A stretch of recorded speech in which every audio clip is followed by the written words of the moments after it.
Guys hello guys, நான் உங்களுக்கு bus simulator.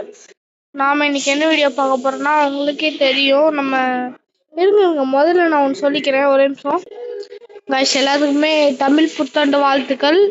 திருப்பூர்லேருந்து நான் இந்த வீடியோ போடுறேன் கைஸ். நான் திருப்பூர் பயலுங்க கத்தி பேசாப்புல. அப்புறம் இன்னைக்கு உங்களுக்கே தெரியும், திருப்பூரில் பெருமானூர்லேருந்து ரோட் சைடுக்கு விஜய் வராருன்னு. முடிஞ்ச அளவுக்கு நானும் உங்களுக்காக வீடியோஸ் எடுத்து போடுறேன். நீங்களும் முடிஞ்ச அளவுக்கு ஷேர் பண்ணி சப்ஸ்கிரைப் பண்ணி பெல்லால் வச்சுக்கோங்க, லைக் வச்சுக்கோங்க. எல்லாமே உங்களால் மட்டும்தான் முடியும். இப்போ என்னன்னா, நம்ம இதுக்கு முன்னாடி உங்களுக்கே தெரியும் காய்ஸ், நம்ம ஒரு பேய் பில்டிங் போயிட்டு கஷ்டப்பட்டு வீடியோ எடுத்துகிட்டு வந்தோம். அதில் என்னாச்சு, போயிட்டு பார்ட் 6 போட்டு அதுக்கு முடிச்சாச்சு காய்ஸ், சாமியார்லாம் கும்பிட்டு. அதுக்கப்புறமா திடீர்னு ஒரு ட்விஸ்ட் வந்துச்சு பாருங்க. என்ன ட்விஸ்ட்? அதுதான் இந்த வீடியோல பார்க்க போறோம். இதோ இவர் தான் உங்க கத்தி. இந்த ஏம் நான் இதுக்கு முன்னாடி ஒரு வீடியோ போட்டிருப்பேன், இல்லை இதுக்கப்புறம் போடுவேன். இங்க இதான் கைஸ் டிவி பாருங்க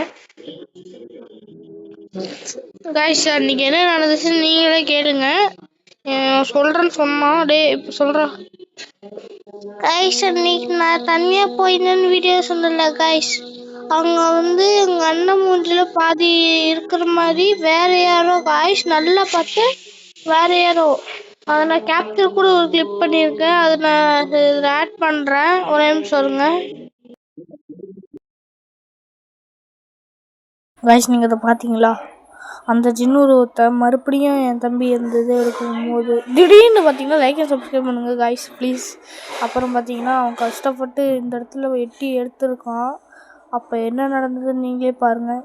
இது முடியல காய்ஸ், இன்னும் பார்ட் 7 வரப்போகுது. அதை நீங்கள் பார்த்தீங்கன்னு வச்சுக்கோங்களேன். இத்தனை நாள் ஜின் உருவங்கள் இப்படி தான் இருக்கும்னு நான் நினச்சி கூட பார்க்கல காய்ஸ். அதை நீங்களே பாருங்கள் காய்ஸ்.